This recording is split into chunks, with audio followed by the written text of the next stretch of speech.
Baik, terima kasih Bapak Ibu penguji atas kesempatan yang diberikan. Mohon izin untuk memulai presentasi. Assalamualaikum warahmatullahi wabarakatuh. Bagaimana kabarnya saudara-saudara hari ini? Ya, alhamdulillah baik ya. Nah, kita sudah memasuki pertemuan keempat fisika modern. Jadi, kali ini kita akan membahas tentang kesetaraan massa dan energi. Sebelum memulai pembelajaran hari ini, alangkah baiknya kita berdoa. Berdoa dipersilahkan. Dapat diakhiri? Baik, sebelum lanjut, jangan lupa untuk mengisi absen terlebih dahulu ya. Ini linknya. Nah, linknya ini sama seperti sebelumnya yang sudah Bapak kirim ke ketua kelas. Ketua kelas boleh share lagi ya, nanti biar teman-temannya tinggal klik seperti itu. Oke, lanjut. Peraturan perkuliahan masih sama seperti sebelumnya ya. Nah, yang pertama, silakan untuk mencatat apa yang Bapak jelaskan atau apa yang kita bahas hari ini. Kemudian angkat tangan jika ada pertanyaan. Yang ketiga, boleh minum air tanpa harus izin terlebih dahulu. Kemudian yang tidak diperbolehkan, yang pertama, telat. Nah, jadi jangan sampai telat masuk kelas. Kemudian yang kedua, jangan membuat kegaduhan. Dan yang terakhir, jangan makan di kelas. Baik, next. Oke, nah sudah nonton film ini semua atau belum? Oke, ada yang sudah, ada yang belum, oh ada yang masih setengahnya. Baik, sebenarnya ini tidak wajib ya, Bapak tidak mewajibkan untuk menonton film ini karena Bapak pun juga tidak di-endorse oleh produser filmnya. Hanya saja ini sekedar rekomendasi di mana di dalam film ini nanti akan banyak membahas tentang teori relativitas Einstein. Nah, yang terlihat begitu jelas di sini adalah tentang dilatasi waktu atau pemuluran waktu. Namun juga ada kok konsep-konsep lainnya, cuman yang mungkin terlihat jelas konsep itu. Kemudian karena ini sifatnya rekomendasi ya mungkin jika ada saudara yang masih bingung atau susah untuk membayangkan bagaimana teori relativitas, mungkin film ini nanti bisa lebih membantu seperti itu. Oke, lanjut. Sebelum masuk materi inti, kita review dulu materi sebelumnya ya. Kira-kira masih ingat atau sudah lupa? Baik, pertanyaannya untuk mereview, bagaimana jika sebuah benda bermassa M diberi gaya konstan terus-menerus? Oke, bagaimana jika sebuah benda bermassa M diberikan gaya konstan secara terus-menerus? Nah, jadi karena kita membahas fisika modern, nanti akan ada dua pandangan ya, pandangan klasik dan pandangan modern. Baik, silahkan. Mungkin ada yang bisa membantu Bapak untuk menjawab? Kok nggak ada yang angkat tangan? Baik, agar diskusinya lebih seru, maka Bapak ingatkan lagi di setiap perkuliahan, keaktifan menjawab pertanyaan akan mendapatkan poin 1. Oke, jangan lupa menyebutkan nama dan absen, silakan. Baik, Andi, silakan. Oke, terima kasih Andi sudah menjawab. Andi tadi menjawab menurut pandangan Newton ya, atau pandangan klasik. Nah, menurut pandangan Newton, sesuai dengan bentuk lain hukum dua milikku tentunya F sama dengan M kali A. Maka benda akan mengalami percepatan dan kecepatannya akan terus bertambah hingga tak hingga. Jadi, menurut teorinya Newton, kalau benda M tadi diberi gaya konstan terus-menerus, maka kecepatannya akan bertambah dan ya karena bertambah terus nanti bisa sampai tak hingga. Seperti itu menurut Newton. Oke, silahkan. Untuk yang pandangannya Einstein. Oke, Budi, silahkan. Baik, terima kasih Budi atas jawabannya. Maaf, itu tidak mungkin terjadi. Kecepatan cahaya adalah kecepatan yang absolut. Artinya benda atau energi lain bisa bergerak mendekati kecepatan ini, tetapi tidak akan pernah melebihi kecepatan cahaya. Baik, sesuai dengan pendapat Einstein ya Budi ya. Nah, jadi jawaban Budi tadi, bagaimana jika sebuah benda bermassa M diberi gaya konstan terus-menerus? Artinya katanya Budi tadi, gimana Budi tadi jawabnya? Nah ya, jadi karena kecepatan cahaya paling tinggi maka nanti batasnya adalah mendekati kecepatan cahaya, seperti itu. Oke, next. Baik, kenapa kok, tidak mungkin mendekati kecepatan cahaya? Karena menurut teori relativitas Einstein di sebelumnya ya, materi sebelumnya, bahwa ada massa relatif F sama dengan M0 dibagi akar 1 min V kuadrat per C kuadrat, atau seper akar 1 min V kuadrat per C kuadrat. Ini nanti, disebut dengan transformasi Lorentz. Oke, mungkin ada yang bisa menjelaskan jika kecepatannya rendah apa yang terjadi? Oke, Sheryl silahkan. Baik, terima kasih atas jawabannya. Betul ya. Jadi apabila V sangat kecil maka M mendekati M0. Sesuai penjelasan Sheryl, jika V-nya kita masukkan angka kecil, maka M sama M0 nanti perbedaannya adalah sangat-sangat kecil. Oke, bagaimana jika kecepatannya mendekati cahaya? Ada yang bisa menjawab lagi? Oke, Dilan silahkan. Baik, terima kasih Dilan. Jadi jawaban Dilan adalah masanya akan bertambah. Mungkin ada yang punya jawaban lain? Baik, Milea silahkan. Oke, terima kasih. Jadi kalau mendekati cahaya akan kehilangan percepatan. Jawaban Dilan dan Milea berbeda. Siapakah yang benar? Nah, benar semua ya. Artinya jawabannya Dilan dan Milea tadi saling berkaitan. Nggak tahu nih duduknya jauhan kok bisa klop. Kita cek ya. Nah, apabila V bernilai mendekati C, maka M akan bertambah besar dan konsekuensi. Kalau M sangat besar, maka benda akan kehilangan percepatan. Jadi F-nya konstan, kalau M-nya mau besar otomatis percepatannya mengecil. Kalau makin besar, makin besar, makin besar, ya maka akan hilang. Seperti itu ya, atau mendekati 0 nantinya. Oke, next. Nah, pemanfaatan dan penerapan materi yang kita bahas hari ini yang pertama adalah pembangkit listrik tenaga nuklir. Nah, itu gambarnya ya. Ini ada gambar pembangkit listrik tenaga nuklir. Itu adalah manfaatnya. Kemudian sekedar informasi saja bahwa di Indonesia ada rencana pembangunan PLTN di 3 daerah Jepara, Banten, dan Pulau Bangka, Belitung. Oke, kemudian selanjutnya ini tidak bisa kita sebut pemanfaatan ya, kita namai saja penerapan. Apa itu kenapa kok tidak bisa disebut pemanfaatan, Pak? Nah, bom atom ini salah satu yang disesali Einstein juga ya. Jadi bom atom itu juga merupakan penerapan dari kesetaraan massa dan energi. Kenapa kok tidak bisa disebut pemanfaatan? Ya karena masih banyak kerugiannya daripada manfaatnya. Oke, lanjut. CPMK kali ini yaitu adalah mahasiswa mampu menganalisis perbedaan pandangan Newton dan Einstein tentang kesetaraan massa dan energi. Metode pembelajaran yang kita gunakan yaitu adalah diskusi dan tanya jawab ya. Untuk referensinya ada 3, Arthur Beiser, papernya Albert Einstein langsung di Annalen der Physik. Kemudian yang ketiga adalah Kenneth Grant. Jadi Arthur Beiser dan Kenneth Grant itu buku, kalau yang Albert Einstein itu paper. Nah, silakan nanti dicari referensinya boleh ya. Oke, next. Kita akan masuk ke kesetaraan massa dan energi. Nah, kita masuknya ke energi kinetik ya. Oke, jadi ada sebuah benda didorong dengan gaya konstan sejauh dx. Ini adalah kondisi awal, kondisi akhir. Otomatis bendanya akan berpindah tempat.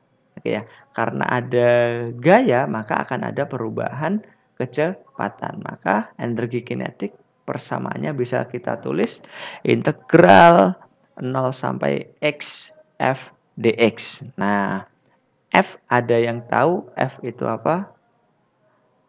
Oke, jangan lupa sebutkan nama dan absen. Baik. Oke, Edi, terima kasih atas jawabannya.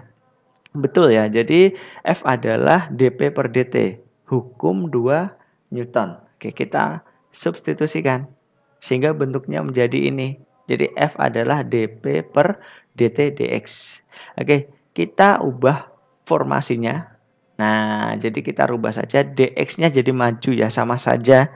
Nah, ini kemudian dp. Nah, pertanyaannya ada yang tahu dx per dt itu apa? Oke, banyak sekali yang angkat tangan ya kali ini. Ayo jujur-jujuran yang melihat temannya lebih dulu, angkat tangan silahkan diturunkan tangannya. Jujur-jujuran ya. Oke, silahkan Farel untuk menjawab. Betul, jadi dx per dt adalah kecepatan atau v. Kita substitusi, nah bentuknya menjadi seperti ini. Jadi energi kinetik adalah integral 0 sampai P V dP. Oke, ada yang tahu lagi sekarang pertanyaannya adalah P. P itu apa? Oke, Gigi. Terima kasih atas jawabannya. Betul, jadi P adalah momentum. M dikali V. Kita substitusikan. Nah, maka bentuknya akan menjadi seperti ini. Ya, P-nya diubah menjadi dmV.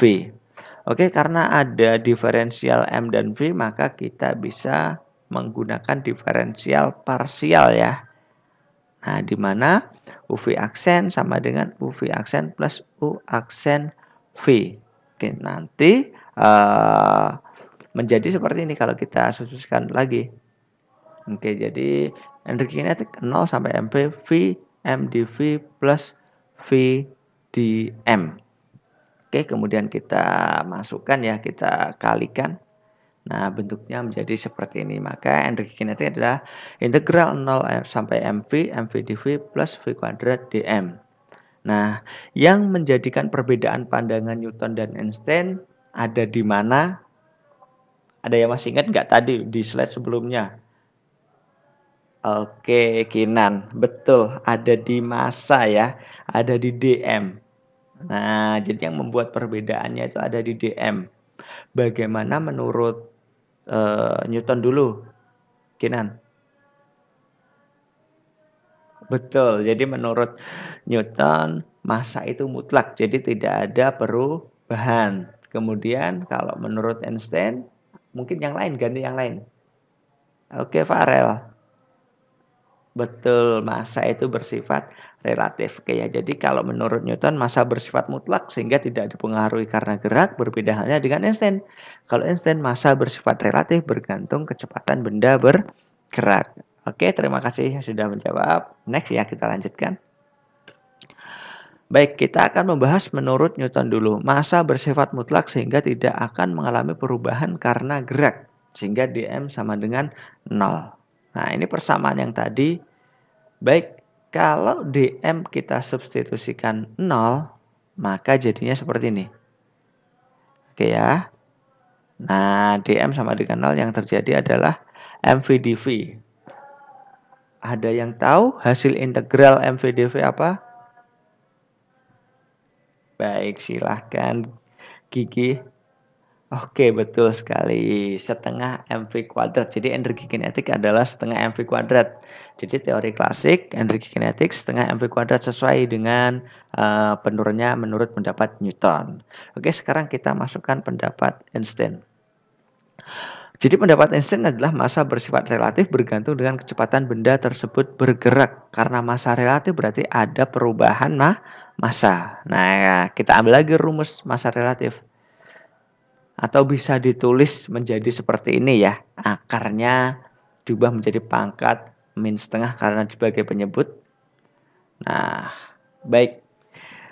Untuk mengecek atau karena massa tadi berubah bergantung dengan kecepatan, maka bisa menggunakan diferensial. Kita misalkan U-nya adalah 1 min V kuadrat per C kuadrat, sehingga M itu rumusnya menjadi M0 U pangkat min setengah. Baik, ada yang mau maju ke depan untuk menyelesaikan diferensial ini mungkin silahkan. Karena agak banyak maka poinnya ditambah ya. Nah, yang mau maju ke depan menyelesaikan diferensial ini dapat poin 3 sekaligus, silahkan. Oke, Zelin silahkan maju ke depan. Baik, terima kasih Zelin sudah menjawab. Nah, baik, kita cocokkan ya. Untuk hasil akhirnya dari Zelin itu sudah betul ya. Nah, baik, kita kembali lagi ke slide. Oke, jadi dm per du, jadi kan dm per dv, dm per du dikali du per dv. Jadi kalau du dicoret dengan du kan nanti kembali lagi. Nah, tapi kita bahas satu-satu. Dm per du, massa diturunkan terhadap u, nah maka menjadi ini dm per du-nya. Kemudian du per dv menjadi ini. Oke ya, jadi dm per du hasilnya ini turunan m terhadap U. Jadi diturunkan min setengahnya maju ke depan. Kali M0, U min setengah dikurang 1. Sehingga min 3/2 jadinya. Kalau DU per DV ini diturunkan. 1 diturunkan ya hilang ya. Nah kalau V kuadrat ya 2-nya maju. Jadi min 2V per C kuadrat. Karena ini konstanta. Oke, next. Sehingga boleh kita tulis seperti ini. Oke ya. Ini adalah dm per du, ini du per dv. Kita coret-coret. Dimana 2 dengan 2 ini boleh kita coret. Oke, kemudian kita susun ulang M0 sehingga persamaannya menjadi seperti ini. Oke, kita lanjut dulu ya. Nah, setelah yang tadi bentuknya seperti ini, maka kita ubah ini menjadi penyebut dan dibagi, ya kan sama saja ini pangkat 1 artinya kan 2/2 dengan pangkat setengah kan menjadi 3/2. Kalau dikembalikan lagi kan sama saja, kita ngubah bentuknya saja ini. Oke, next. Nah, bentuknya akan menjadi seperti ini. Loh, kenapa Pak? Karena M0 dibagi akar 1 min V kuadrat per C kuadrat adalah massa relatif. Maka diganti massa relatif ini. Sepaket ini diganti massa relatif. Oke ya. Lanjut. Nah, bentuknya menjadi seperti ini. Oke, MV C kuadrat ini tinggal dikalikan saja. dm per dv sehingga menjadi MV per C kuadrat min V kuadrat. Jadi C kuadrat kali 1 kan C kuadrat. C kuadrat dikali V kuadrat per C kuadrat dicoret sehingga menjadi seperti ini. Kita kalikan silang. Nah, jadi bentuknya seperti ini. Oke. Bisa ya. Jadi C kuadrat min V kuadrat kalikan dm, MV dikalikan dv. Kali silang. Oke. Ada masalah? Mungkin ada yang masih bingung. Silahkan ditanyakan sampai sini. Oke, lanjut. C kuadrat dm sama dengan MV dv plus V kuadrat dm. Nah, baik. Ada yang masih ingat nggak MV dv plus V kuadrat dm tadi apa? Ada yang bisa bantu jawab lagi? Oke, silahkan. Andi.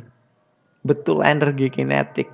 Nah, kan kita sudah membahas sebelumnya ya. Jadi, energi kinetik adalah MV dv plus V kuadrat dm. Sehingga kalau disubstitusikan bentuknya menjadi seperti ini. Baik, silahkan yang mau menyelesaikan integralnya.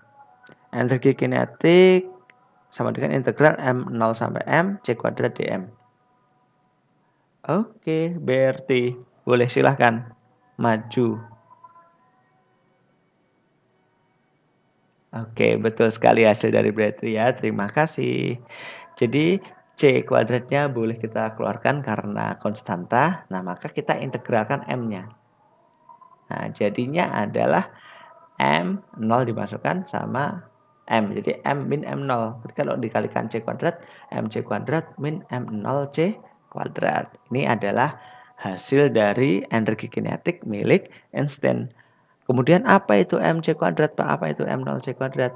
Maka ini penjelasannya. K adalah energi kinetik, MC kuadrat itu adalah energi totalnya saat bergerak ya. Nah, kemudian M0 C kuadrat adalah energi diam. Baik, dapat kita simpulkan ya pada kesetaraan massa dan energi kali ini. Yang pertama, energi total milik Einstein adalah E sama dengan mc kuadrat. Kemudian, artinya kesimpulan yang pertama, besaran energi yang selama ini kita ukur sebenarnya proporsional dengan massa yang dikandung. Jadi C itu kan dianggap konstanta.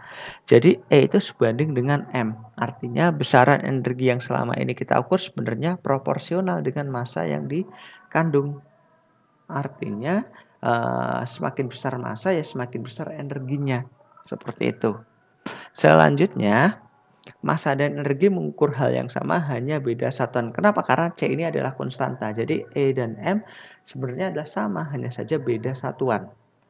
Kemudian yang ketiga, massa tidak lagi ukuran kelembaban benda, melainkan energi yang dikandung benda itu sendiri. Jadi kesimpulan yang dapat kita ambil ada 3 dari energi total milik Einstein. Oke, ini kesimpulan pada pertemuan hari ini. Baik, selanjutnya ya, diskusi. Nah, diskusi. Silahkan membentuk kelompok 4 orang saja. Silahkan didiskusikan. Yang pertama adalah apa yang terjadi jika konsep Newton diaplikasikan pada gerak dengan kecepatan tinggi. Kemudian, apa yang terjadi jika konsep Einstein diaplikasikan pada gerak dengan kecepatan rendah? Oke, silahkan didiskusikan. 10 menit ya. Baik, waktu diskusi sudah habis. Silahkan kelompok yang ingin mempresentasikan atau maju ke depan, otomatis setiap anggotanya dapat poin ini nanti. Yuk, angkat tangan dulu. Duluan siapa? Oke, kelompoknya siapa, sebutkan. Oke, Dina, siapa saja anggotanya? Dina, Andi, kemudian Berti, Samilia. Oke, silahkan dijelaskan. Baik, terima kasih atas penjelasannya untuk kelompok yang sudah menjelaskan. Baik, kita bahas bersama-sama ya. Yang pertama adalah apa yang terjadi jika konsep Newton diaplikasikan dengan kecepatan tinggi. Oke, yang pertama. Ini yang pertama.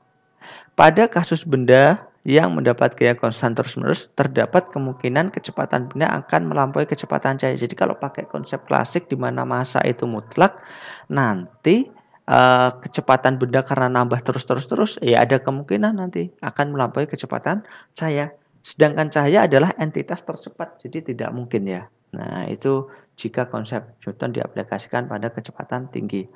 Kemudian karena Newton itu pendukung Galileo ya. Jadi saat kecepatan tinggi dalam mekanika Newton dengan transformasi Galilean, C dipengaruhi oleh pengamat. Artinya seperti ini, jika ada orang naik pesawat luar angkasa dengan kecepatan 0,1 C kemudian menyalakan senter. Kalau menurut pengamat di bumi, transformasi Galilean kan ditambahkan ya, semakin cepat. Nah, artinya akan melebihi kecepatan cahaya. Dan itu tidak sesuai dengan persamaan Maxwell di mana C adalah konstanta universal dalam ruang hampa atau vakum. Nah, baik. Selanjutnya kita bahas menurut Einstein bagaimana jika teori Einstein diaplikasikan ke kecepatan rendah. Yang pertama, saat bergerak dengan kecepatan rendah, M mendekati M0 sehingga pada kecepatan rendah teori Einstein sesuai dengan mekanika Newton. Jadi kalau kecepatannya kecil, ya teorinya Einstein sama dengan kecepatan Newton karena masanya hampir sama dengan massa diam, seperti itu ya. Nah, kemudian saat kecepatannya tinggi, teori Einstein juga tetap sesuai dengan persamaan Maxwell. Jadi milik Einstein itu kalau kecepatannya rendah sesuai dengan Newton dan saat kecepatannya tinggi tidak menyalahi teorinya Maxwell di mana C adalah konstanta. Seperti itu. Yang kedua, teori relativitas khusus Einstein sejalan dengan transformasi Lorentz sehingga kecepatan relatif tidak akan melebihi kecepatan cahaya. Jadi sebenarnya transformasi Lorentz itu ada terlebih dahulu sebelum teori relativitas khususnya Einstein. Ya, tapi saat itu Lorentz tidak bisa menjelaskan secara fisisnya. Seperti itu. Kemudian yang ketiga, karena saat kecepatan rendah M sama dengan M0, maka dm dapat dianggap sangat kecil mendekati 0 dan rumus energi kinetik menjadi K sama dengan setengah mv kuadrat. Nah, sama ini kembali lagi ke pernyataan satu tadi ya. Jadi kalau kecepatan rendah, teorinya Einstein akan sesuai dengan mekanikanya Newton. Seperti itu. Baik, cukup sekian pertemuan hari ini. Untuk materi berikutnya, silahkan dilihat ini film rekomendasi lagi ya tentang teori relativitas. Masih Einstein, tapi ini akan lebih dibahas tentang teori relativitas umumnya. Einstein and Eddington. Ini adalah film ilmiah rekomendasi Bapak berikutnya. Baik, terima kasih atas perhatiannya. Jika ada salah kata Bapak, mohon maaf. Sebelum mengakhiri pembelajaran, kita berdoa terlebih dahulu. Berdoa dipersilahkan. Dapat diakhiri, Bapak tutup. Terima kasih. Wassalamualaikum warahmatullahi wabarakatuh.